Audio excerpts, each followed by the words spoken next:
Hello, everyone, and happy Wednesday. Well, this is the Fantasy Debate with Sam Tate, brought to you by drroto.com. Get your daily prescription of fantasy sports. This week's episode is brought to you by WinView Games, and they are the sports prediction leader and home for pregame and live prop contests. You can play against your league mates, you can play against your family, your friends, or play against your co-host and finally settle debate on who knows their stuff best. This week, we're going to be covering all of the Thanksgiving games for your Thursday night football. Very excited to cover all of them. WinView.tv/doc. Get your $100 deposit match when you go and sign up.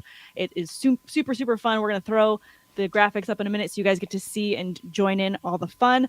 But Tate, how the hell are you? I'm super excited that we're live. We haven't done a live in forever. I know. I don't know what to do with myself. My voice is cracking. No, What do I do with my hands?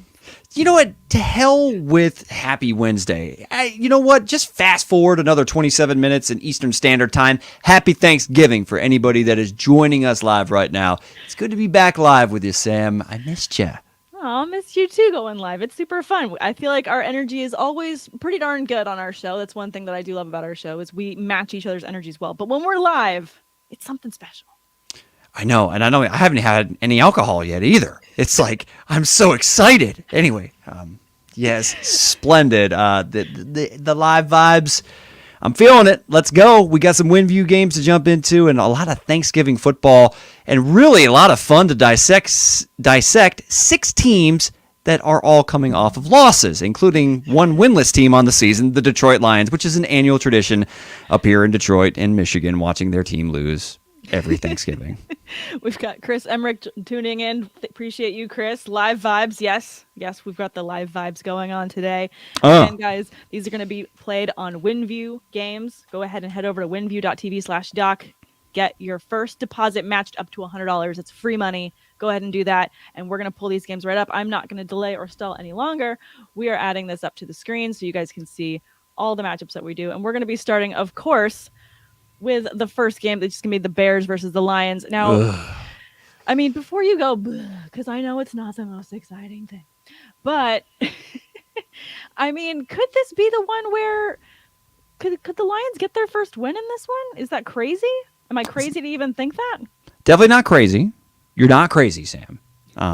We've been recording together for a long time, and I can say definitively that you're not crazy. Maybe a little delusional about your Steelers from time to time, but that's... Hey, you know what? We had amazing comeback this weekend. It was fantastic. Like, it was amazing up until the last, 3 minutes when it really sucked. But we did show that we have fight left in us. Look, I mean, you're talking about fighting, too. I mean, that's kind of the 4 Fs of Thanksgiving that are involved with the Tate family.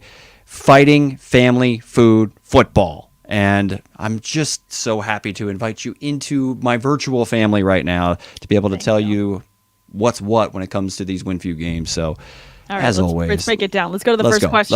Let's go. There's always 10 questions. If you guys haven't played WinView before, there's 10 questions that are a part of their props. And so we're just going to go right through the list. And they're always yes or no props. And they tend to have really fun verbiage like and or eithers. We'll get to it. It's a lot of fun. So Chicago wins the game by 3 or more points. That is the question I am now posing to you, Tate. Yes or no on that? I'm calling the upset. I'm going with the Detroit Lions actually going to win their first game of the 2021 season. Jared Goff's going to be back under center. The Chicago Bears have Andy Dalton going. No Justin Fields on Thursday, Sam. So... not that Dalton actually came in and played pretty well last Sunday when Justin Fields went out. He threw a 60-yard touchdown to Darnell Mooney. Yeah, that's not bad. It's not bad. Not bad at all. But that being said, there was whispers, reports that Matt Nagy was potentially going to be fired in season there in Chicago. And, I mean, it's a long time coming. I mean, obviously, I feel like he's lost the locker room. It would feel like it would almost be fitting on like a nationally televised game, Thanksgiving, that Matt Nagy comes up short against a winless football team, and this could be the game that could finally seal the fate for Matt Nagy's era in Chicago coming to an end. Yeah, I mean, obviously you hate for that kind of a thing to happen on a holiday. You never want that to happen ever. But at the same time, I mean, just looking at the way these two teams match up, and for me, just looking at the Lions have nothing to lose besides obviously just getting one more loss on their record. So I feel like they're going to come out pretty strong in this one. And I also really like DeAndre Swift in this one. I mean, he's someone that was up and down and up and down. He's finally broken the up and down and had 2 back-to-back amazing weeks. And I just feel like he's going to take that role. And even if Tim Boyle gets a couple little looks in because Goff isn't 100%, I'm not really worried about that. And they've got one of the best tight ends in the league in TJ Hawkinson. So I feel like, and he's their target leader, I feel like they're going to be able to make the upset. I'm with you on this. I'm going to go with no as well.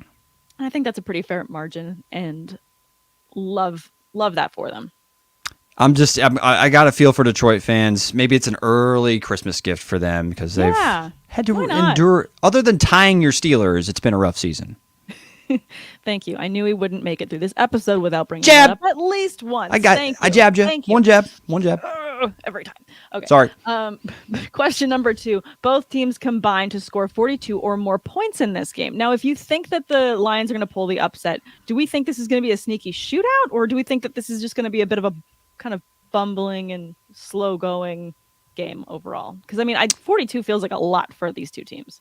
Are you trying to go Chris Berman on me and go ramble, bamble, stumble? No. Nope, I'm gonna say that's a pretty low point total for an NFL game. Okay. I don't think it's gonna be a pretty game, but that could also include some ugly performances on defensive side of the football. So for that, right, I'm gonna go ahead and say that I think 42 or both teams will combine for that amount. All right, I don't mind that. I'll agree with you there and go on to question number 3. Detroit rushes for more total yards than Chicago in this game. I'm actually going to go with no. David Montgomery's back. So, DeAndre Swift's look great.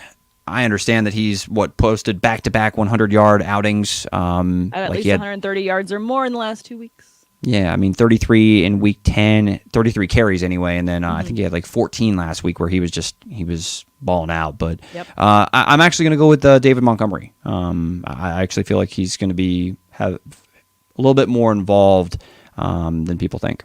Yeah, I think he had a bit of a quiet return last week, so I think this definitely shapes up to be a good game for him to come back on. There's no little red question marks next to his name. He looks 100% good to go, so I agree with you there. I want to go no as well. On to question number 4. Swift records a receiving touchdown in this game. Interesting one. The 4.2, this is where I want to use my risk-free shot. On 750, just in case I missed this one so it doesn't count against us. But I could definitely see DeAndre Swift doing some damage in the passing game out of the backfield in this game. So I'm actually going to go ahead and say yes, and I want to use that risk-free shot. All right, you're going to say yes and go with the risk-free shot. Do you want to explain to the kids watching what the risk-free shot is 100%? So how it comes to scoring points with these WinView contests, when you wager 250, 500, 750, you actually either make that amount or you lose that amount based off of whether you get the question right or not. So, of course, whether you answer yes or no, doesn't take a rocket scientist to know that it's multiplying whatever your wager is times whether you get the answer right or wrong. Now, so the risk-free, all it does is alleviate that risk if you get it wrong, that you don't actually lose any points. Yep. We love it for that. And that's also the reason why that Tate and I also always do 750 on everything else, because we're all in on our answers. 100%. Go big or go home. Exactly. Let's go. And hit the risk-free. On to the next one, number 5. Montgomery rushes for 85 or more total yards in this game. Based on what you just said, it feels like this is going to be a yes again from you. Yeah, I'm going yes on this one. I think it's a big game for David Montgomery. Yeah. No, I agree with you there. I feel like the Lions, though I do feel like this could be an upset, and I agree with you, I feel like they could come away with the win. I don't think it's going to be a pretty win, and I do think that they are a team that you can still very much run on, and I think Montgomery's going to have a really good game as well. So I agree with you there. Number 6, both teams combined to pass for 425 or more total yards in the game. I will say yes. 425 for both quarterbacks is definitely doable. I could see one of them throwing for over 250, and then the other just has to throw for around 200. So I'm with that. Yeah.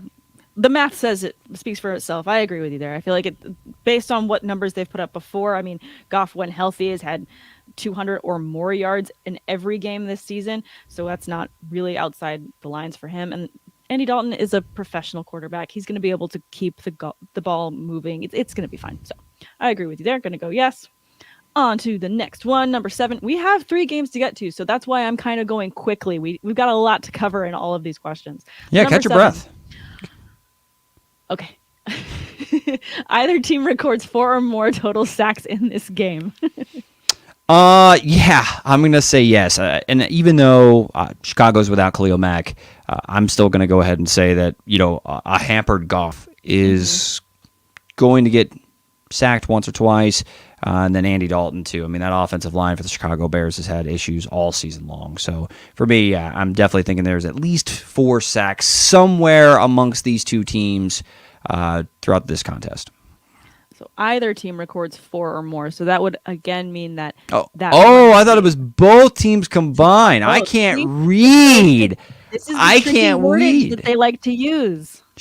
Our boy Josh over at WinView. I see what you're doing here. Yeah, he's trying to get me. He got me there. Either team.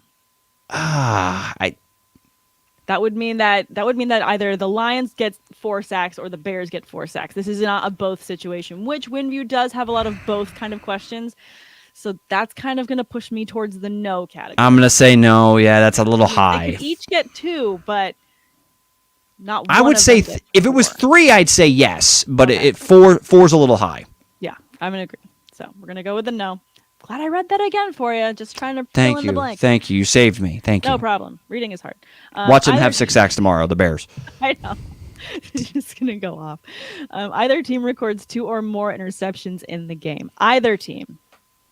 Oh, I'll go ahead and say yes. I could see either of these quarterbacks throwing 2 picks in this game. So I'll go ahead and, if we both think it's going to be somewhat ugly of a football game offensively, I think there's going to be a couple mistakes that are made by one of these 2 quarterbacks. And even if we, like you said, Boyle ends up making an appearance for Jared Goff, we could also see him kind of jump in, and who knows if he makes a mistake.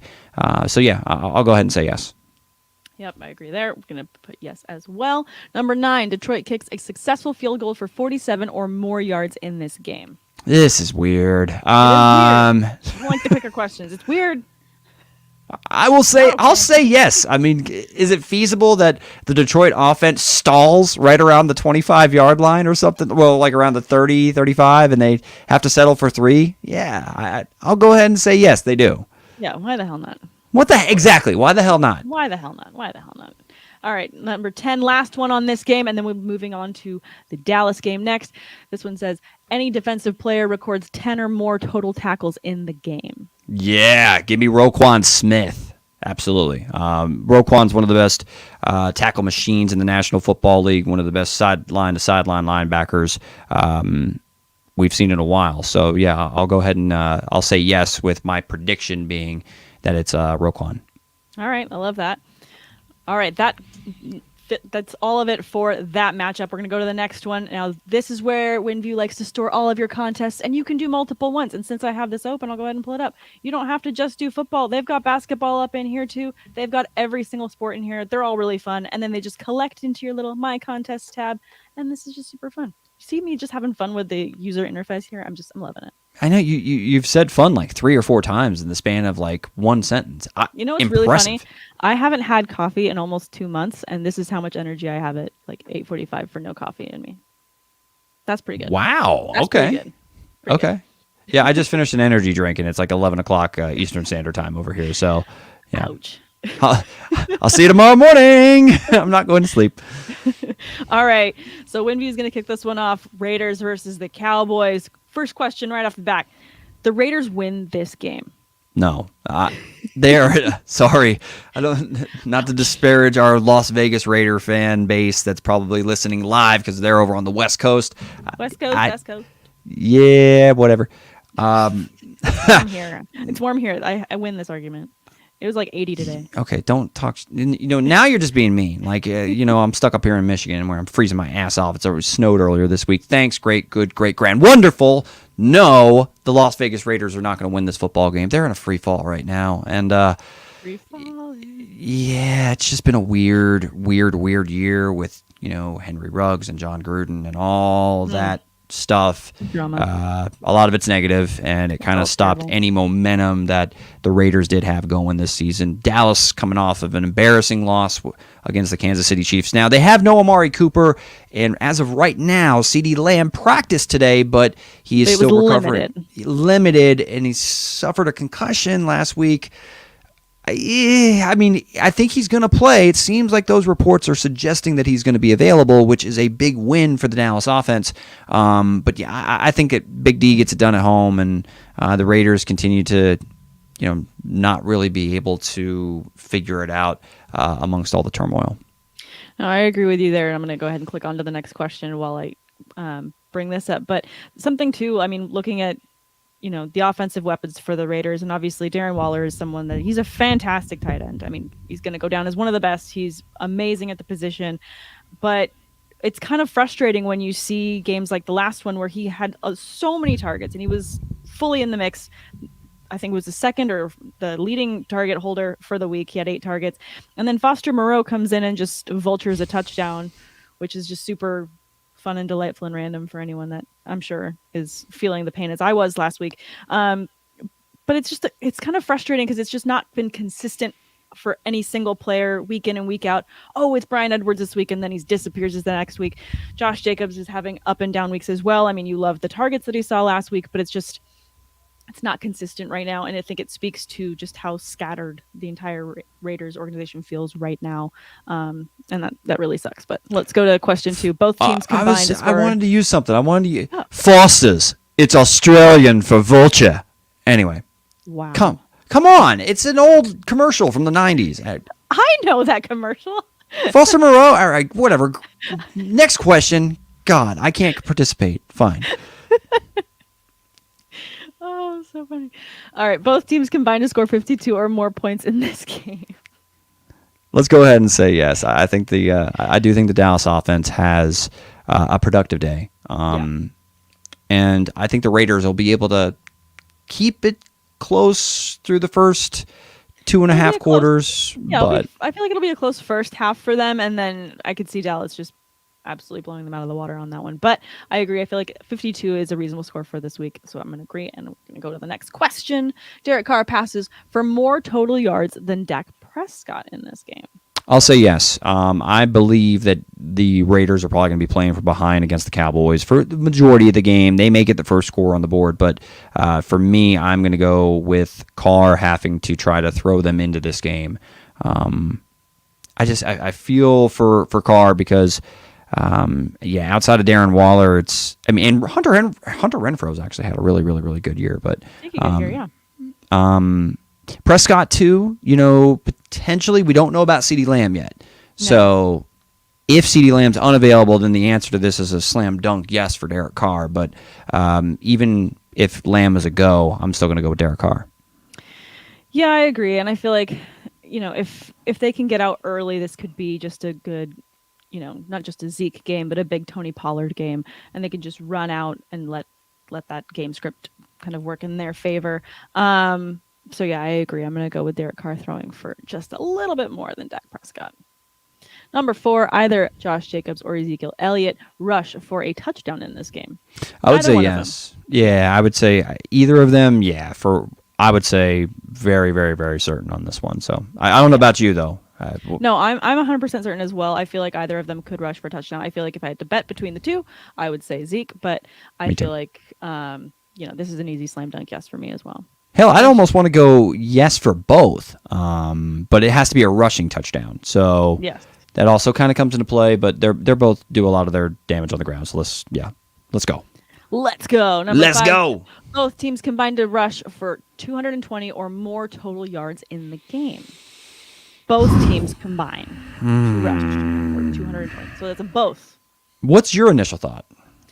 My initial thought is yes. Mostly because though I don't know that this is going to be a huge Josh Jacobs day, I feel like between Zeke and Pollard, and then it's going to be a bit scattered too for the Raiders, I feel like 220 is not an easy number to hit, but I feel like it's very doable. I feel like between Pollard and Zeke, they'll probably be around 150 combined. And then, can Josh Jacobs and Kenyon Drake or whoever else is going to be contributing in that Raiders backfield, can they get 70? Yes. I'll go ahead and go with yes on this one. Yeah. It's close, though. It's a little close. Almost thought about the risk-free, but we'll save it. All right, we'll save it for one more. All right, Crosby records one or more total sacks in this game.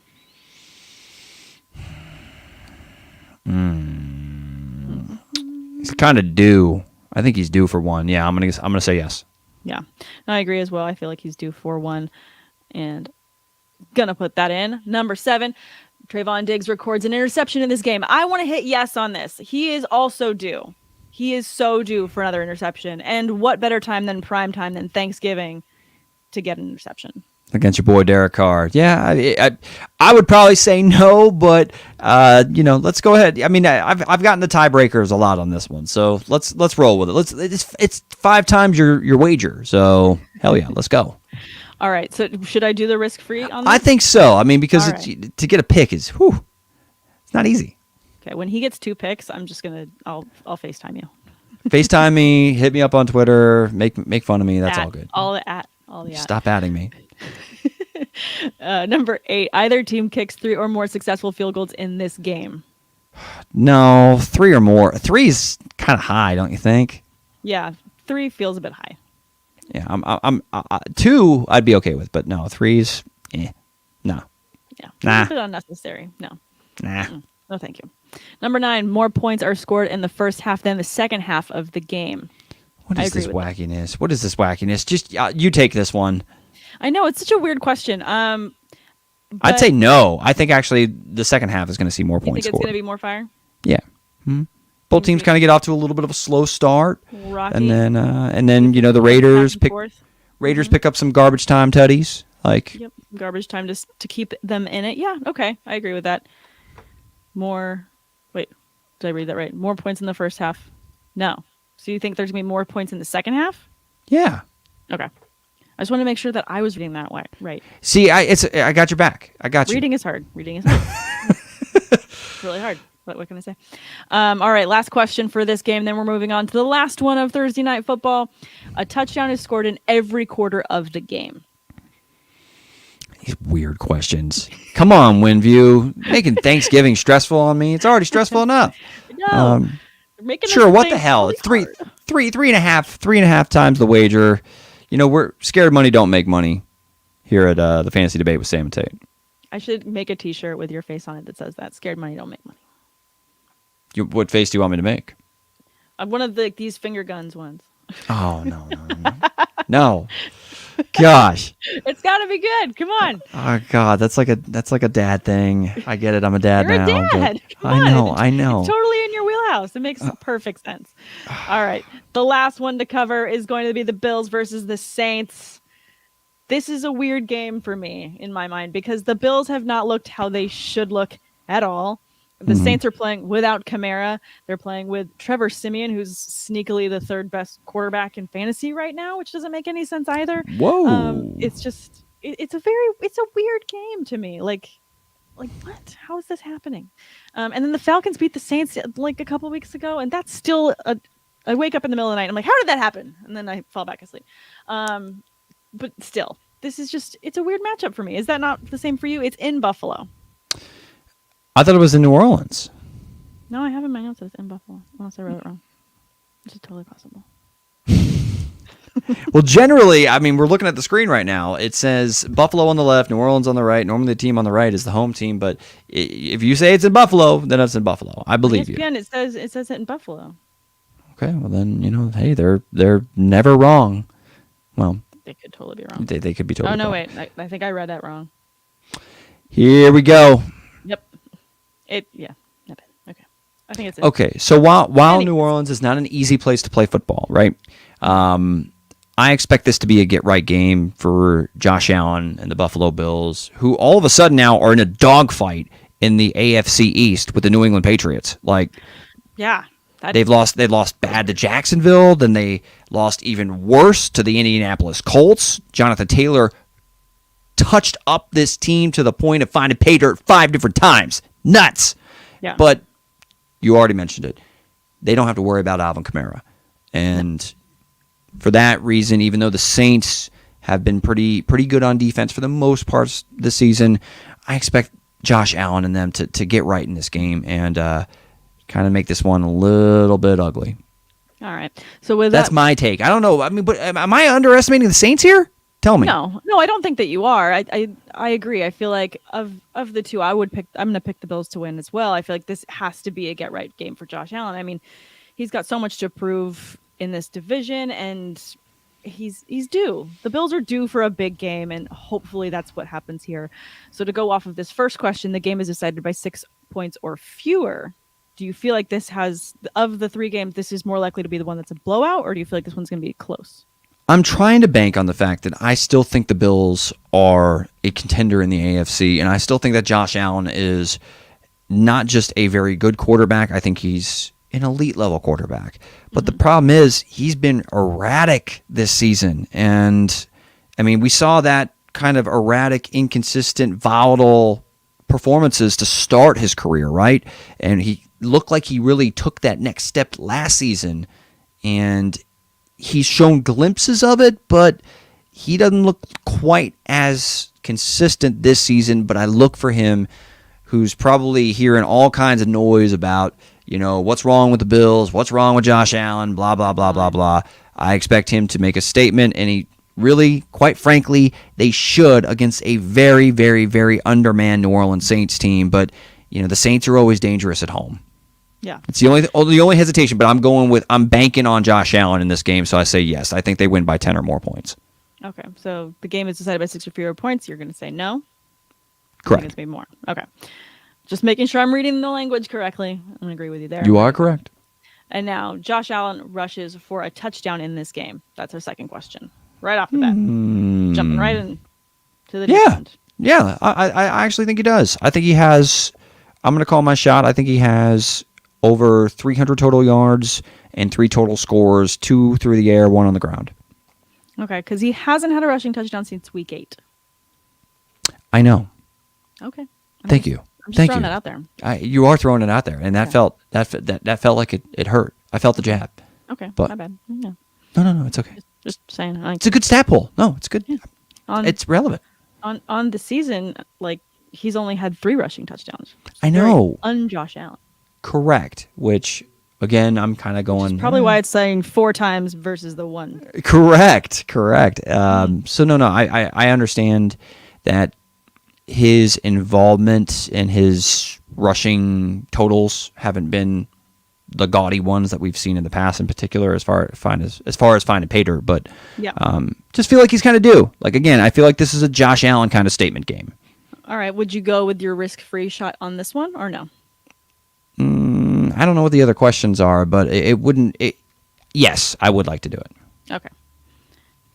Gonna do it. And they're gonna hit me with some stupid kicker question where I wish I had it. So.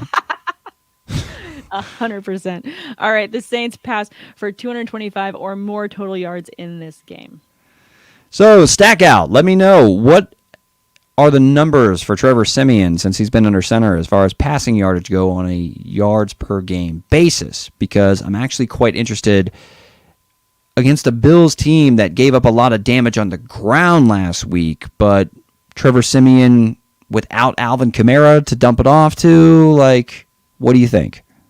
Yeah, so in the last 3 weeks, he has had over 200 passing yards, and in week 10, he got really close to the 300-yard mark, but it's just, I don't know, the 225, I think what's kind of trying to pull you over the edge is that one game that was close to over 300 yards. I don't know that he is able to be that consistent and that efficient with those yards, because he also had 2 interceptions last week. Right. The only counterpoint that I want to make is I believe, like I was already kind of saying, that I think the Bills are going to win this game by more than 10 points. Mm-hmm. That should lend itself to at least opportunity, volume for throwing the football for Trevor Simeon. So I think he'll actually hit that 225 mark. It's just going to be close. I think he probably throws for 245.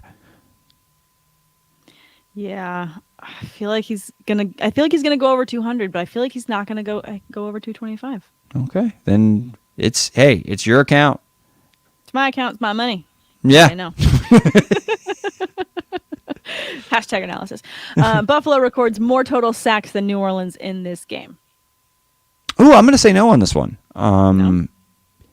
One of the plights of quarterbacks that can extend plays is they like to hold the football. And again, the Saints defense, not a bad unit. So I think they get after Josh Allen and get him on the ground more than the Buffalo Bills are capable of getting Trevor Simeon on the ground. Okay, I like that. That definitely, I mean, it speaks to how the Bills have been playing all season. So I'll agree with you there. Buffalo records more total sacks than New Orleans Saints in this game. Gonna say no. On to the next one. Number 5, both teams combined to score 44 or more points in this game. Yes, even though the Bills' offense has not looked very good over the last month, I'll go ahead and say they right the ship in this game and put up a 30 spot, and then the Saints are able to put around 17. Yep. All right. I like that. Gonna go on to the next one. Number 6, either team forces 2 or more turnovers in the game. This going back to how you feel about the Saints defense? Yeah. I mean, it's not, and also you already mentioned that Trevor Simeon threw 2 picks in one of his appearances, and even just against last week. Yep. Even against the Tampa Bay Buccaneers when he stepped in for Jameis Winston, there was a couple opportunities. One got picked by Antoine Winfield Jr. In the end zone, got called back because of a bogus or questionable, roughing the passer call. So I mean, like, he's definitely given the other opposing team a couple opportunities. So I think one of these two teams are capable of forcing 2 turnovers. All right, I agree with you there. So I'm gonna go yes, slam dunk. Wrong sport.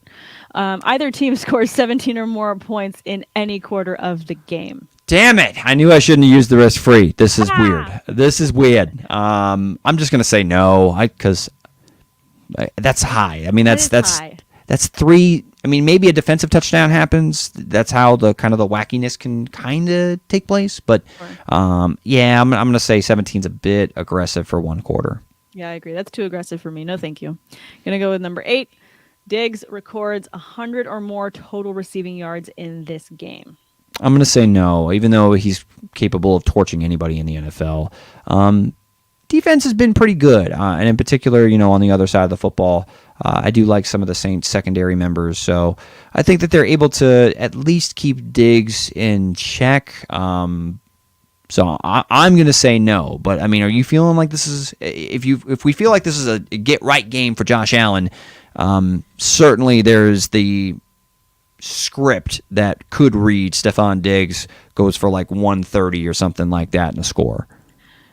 I mean, I do feel like this is a get right game, but Diggs has only had 100 or more receiving yards in a game twice this season. Right. Yeah. So just based on, and Cole Beasley's had one himself. He's had one over 100-yard game as well, and that was in week 8.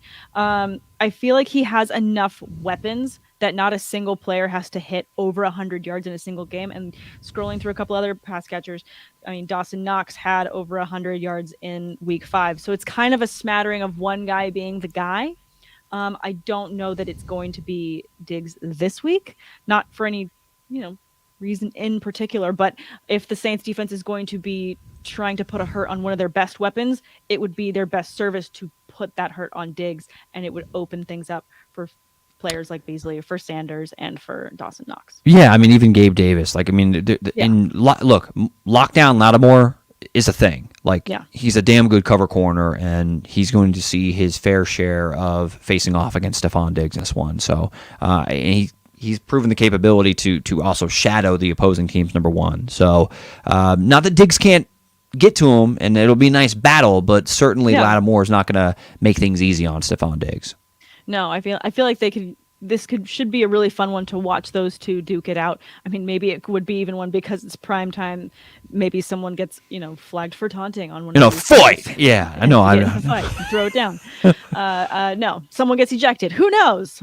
Why can't we get one of those questions, WinView? Someone gets ejected in this game. Yes. By the way, did you see that whole LeBron thing in Detroit? No. Like Isaiah Stewart, one of the Pistons center, Bron hit him in the face with like his left arm and cut him open. It looked like a Rocky Balboa fight. Yeah, he just managed to hit him with the sharpest part of his elbow, and he just went like this, and then it was just like he happened to hit him in the right perfect spot to like just explode his eye, and then kind of swung his arm though. He's kind of swung his arm, and you swing your arms to get people off of you. He didn't like hit him in the head. Like it's close. It wasn't a closed fist to the face. It's only LeBron James, who's 6'9", 260 solid, and all of them are about that big. It's the NBA; they're all huge. The thing is, Isaiah Stewart, though, like, did you see any of the? No, he's not tiny. He's built like a linebacker. I mean, he did his best Jonathan Taylor impersonation on all of the training staff and his teammates, and it's like LeBron James was all the way. LeBron had his army and like. AKA his teammates in front of him, basically protecting the king, and Isaiah Stewart went full Jonathan Taylor and just tried to mow down everybody in the way. God, it was really entertaining in a very weird kind of way. It was weird and like why is this still escalating? This is still escalating. It's still escalating? Are we done? It's not done. He's running through the hallways to try and get him in the locker room. Like, okay, this got. It's just really like that part in Anchorman. Like that really escalated quickly. Like that's just kind of how I felt by the end of all of it. I mean, it really jumped up fast. Yeah. Like Brick killed a guy. Anyway. Amazing. All right, number 9. Any player records 8 or more receptions in the game. I'm gonna say no. My best guess in this game would be Stephon Diggs, and if we don't think he's going for 100, I don't think he's catching 8 balls. So. No. Yeah, I'm going to say no. I mean, Cole Beasley could sneak up there if he has a huge day, if they decide to go in a different direction, because Lattimore is shadowing Stephon Diggs. They could try to get Beasley in the slot going, but 8's a high number. So I'm going to say no. Yeah, no, I'm going to agree with you. I'm going to go no there as well, because only twice this year has Stephon Diggs had 8 or more catches in a game. So I'm just going to kind of lean on the odds here, and also with what you said about Lattimore, I just don't feel like he's going to have that big a game, and there's so many other weapons for the Bills to get it going that he doesn't need to. So I agree with you there. I'm going to go with no. Hard pass. No. Nope. Last question. Buffalo rushes for more touchdowns than New Orleans in this game. Well, I think Allen's running for 1 to stay consistent. I think that's the only. I think that's the only one though. Well, here I am. Now I gotta like check myself. So I'm gonna adjust my prediction, and I'm gonna go ahead and say that Allen rushes for 1 but throws 3, so they can actually score a decent amount of points. Because otherwise they're not really blowing out the Saints. Anyway. No. Point being, I'm going to go ahead and say no, they don't, because I think the Saints are going to try to run the football to keep this one close and kind of take the ball out of Trevor Simeon's hands, have a little bit of balance to their game. And it says rushes for more touchdowns than New Orleans. So if I think they're only going to get 1 on the ground, all New Orleans has to do is get 1 to match them.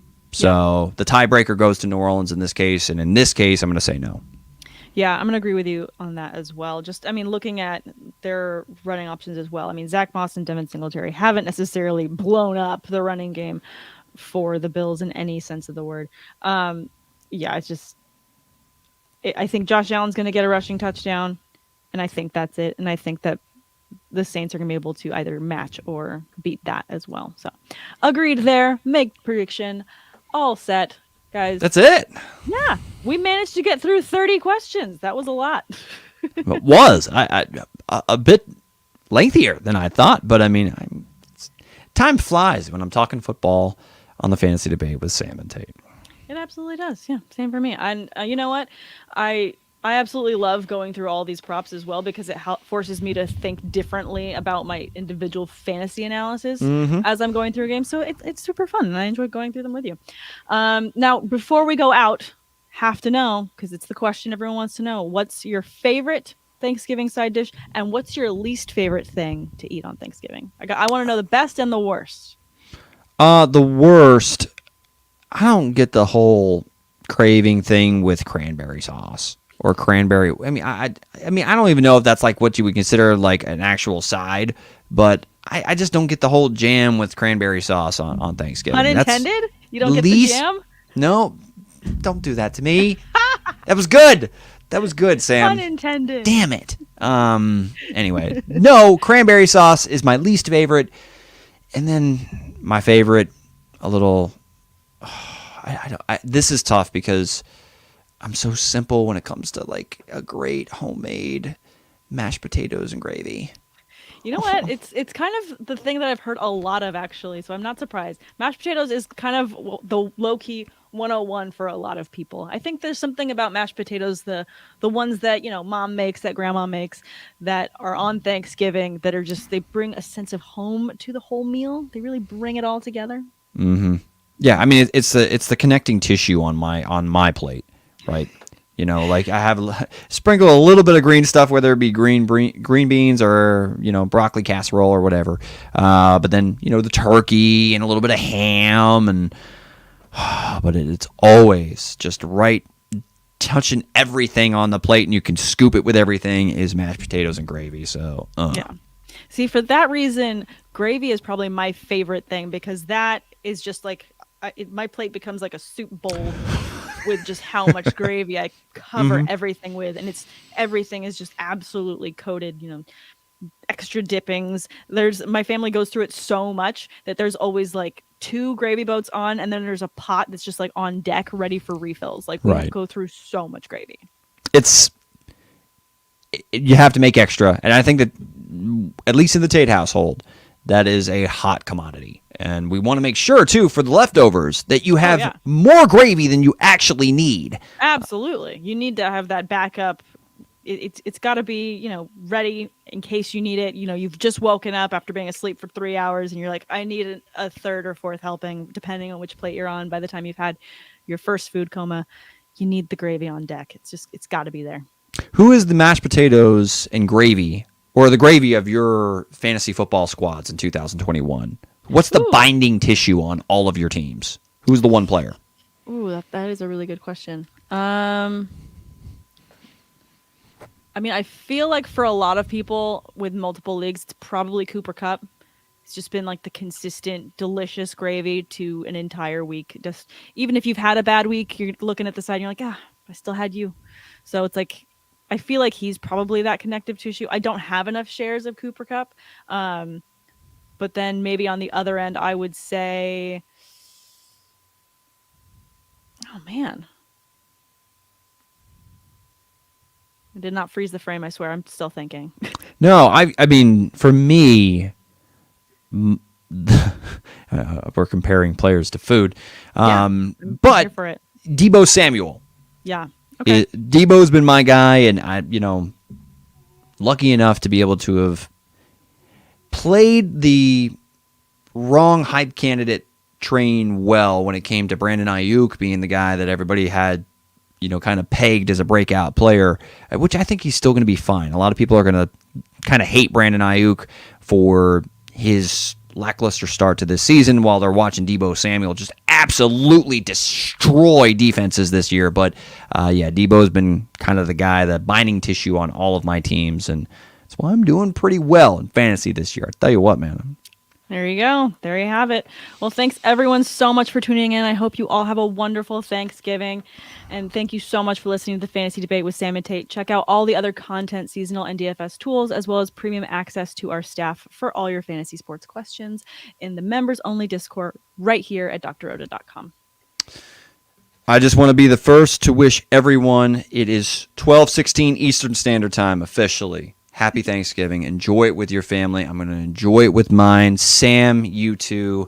Happy Thanksgiving to you and yours. And until next time, enjoy your taters, because later, says the tater. Happy Thanksgiving, guys. Thanks for stopping by the office. Get your fantasy prescription by subscribing to the channel and checking out drroto.com. And until